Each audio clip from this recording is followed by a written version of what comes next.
Hello everyone, you are welcome to my channel. Today we are learning how to make this basket bridal fan. So let's get started. Like we learned the last time, you will need your templates like this. So now that you have learned, we've all learned how to cut out our template. So now if you don't know how to cut it, I'll leave the link in the comment section, then you can watch how to cut your template. So once you cut the template, you need two of them. You put them together like this, then you get a corresponding fabric to cover your template like this one. Ta-da, you see. So I got a corresponding fabric because I'll be using blue feathers. So I got a corresponding fabric to cover the two of them, then I joined them together. When I joined them together, I used the glue gun to join them together, and to make sure it is well stuck and stable, I use this type of pins to staple it down. So it is so that the stationery, you just put it there, or you can even use pegs to staple it down. So when you are done with that, because I want the handle to be heavy, I got extra lace or any extra fabric that you have. I cut a piece and I use it to wrap just the handle so that I'll have that heavy feel. So once I'm done with that, then I will need my bias for the work. Then I'll need my feathers. I've already cut my feathers into pieces. Some people want to use the whole feathers, but it works perfectly for me when I cut them into pieces. Yes, so these are the things basically I'll be using. Then I'll use my glue gun to help me staple the feathers down. So this is what you'll be using, and then scissors, of course. So once you get these things done, all what is left now is to be decorating your fan. So you do as I also do, you watch me do, then you also repeat the same process, just as we always do our bridal fans. Once that you have cut them into pieces, you start attaching them all the side, then you turn the back, then you also start attaching. You make sure your glue is on and then it's hot. It works perfectly for me this way. This way I'm able to work faster, but people also want to just get the whole the whole feathers in the pack and then just spread it out. But that one, it's your own discretion and how you want to do it. All what you have to do, you make sure you glue it down very well. Some people also want to put the glue before they put the feathers, but I don't want to. See this glue, if you don't take care, it will just dry out. So, and then where I am too is very windy. So I make sure I get it covered like this. So you also do same. It's very easy and very simple. Making this type of fan is simple, but when you are done and the person is using it, you see how beautiful it is.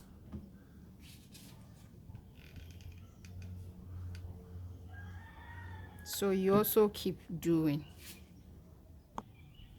So I know you are busy attaching your feathers, and I'm also doing same. Yes, when you decide to put the glue before you attach it, you have to work very fast, because you know the glue dries up very quickly.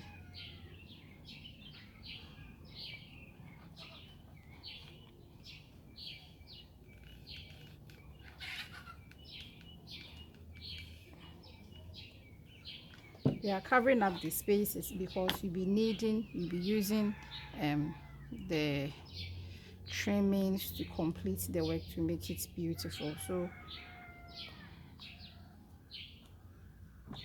you don't have to waste a lot of feathers, especially if you are working on a lot of the fans at the same time, where you will need a lot of the trimmings, a lot of the feathers to complete your work. So as you can see, I'm done with the feathers. What is left for me to do now is to get my trimmings and then start working on it. So yes, two sides. I've done it nicely and beautifully, two sides. So now you get your trimmings and you start working with your trimmings. So where you have to start with the handle. This is where you have to start from. You start with the handle, then you work your way all throughout. If your trimming is too long and you want to cut, you can cut so that it will make your work, it will make the covering simple. So as you have seen me do, you make sure that once it enters, it overlaps each other, so that when it overlaps, it covers whatever you have used as a push-up for the handle. If it doesn't cover, if it doesn't overlap, the push-up will show. If the push-up shows, then everybody would see that the work you did was not a good job. So you really have to take your time and do this one.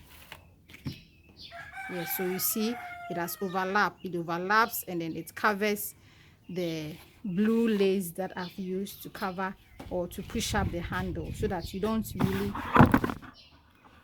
sorry, a lot of rain in my area. So you apply your glue, then you allow it to overlap. Yes, you take your time, then you do it beautifully and gradually. Yes, so while you do, you can either apply the glue to this side or you apply the glue to the handle. So you just make sure the glue that you have applied is generous enough, so that when the person is holding it, the trimmings does not flip for people to see your base. Yes, so you take your time, then you do it very well. So once you are done with that part, you don't have to cut the trimming. Don't cut, it just follows like that, so that it will cover all the other sides. People will want to cut, but depending on the kind of job. So if you can turn it and you see that the back, if there are edges, you can just correct the back. That's why I showed you the back. If it doesn't overlap, that's what happens. For this side, don't worry, because you are going to cover that part as well. So you go on and on and on and on. So as you see, when you get to this side, you just apply your glue to the edge. Make sure it covers the edge so that nobody sees what you have done there. Good. So as you can see, it has covered the edge. Yes, so you don't see the inner side. It has really covered the edge. You don't see the inner side. Then you go on, you turn it around, then you come to this side too. So when you get to this side too, you equally apply your glue. Then you make sure the trimming covers the edge so that nobody sees what is in there. It's all about covering the excesses so that nobody sees what is there. So it's beautifully covered. So you keep applying your glue and it keeps overlapping so that there are no spaces left uncovered. Please don't do a lazy work.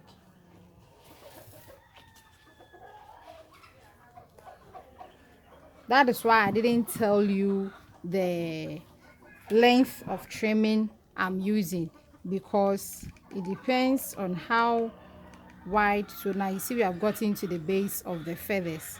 We are going to cover the whole base of the feathers as well. So some people may decide to just use just one line of the feathers, so that they can use the trimmings to cover the base as well. So the same thing, then we are almost done. So we are almost done. Yes, you keep covering till you know that you have covered all the spaces. So there is this space left that I have to cover. Yes, so once it's covered, I will cut the excess trimming and then I am done. So when I cut the excess trimming, I'll get my lighter and then I'll just make sure that I bend the edges so that it doesn't fray. Yeah, just some small bending, and then I quickly fasten it so that it doesn't fray. So this is how this is done. So once you are done with this, what you have to do now is to get your scissors and then shaping the edges of your work to give it a very nice shape so that it will look fuller and beautiful. Yes, you just cut the excesses off so that it looks round, more beautiful, neat work. Because if those parts are there, when you even take a picture of it, it's not really nice, it doesn't stand out well. But if you shape it like this, you are good to go. It's beautiful and it's nice. So in just no time, we are done with our feathers basket fan. So you can hold it like this and it's so beautiful. Thank you for watching. See you in our next video. Bye.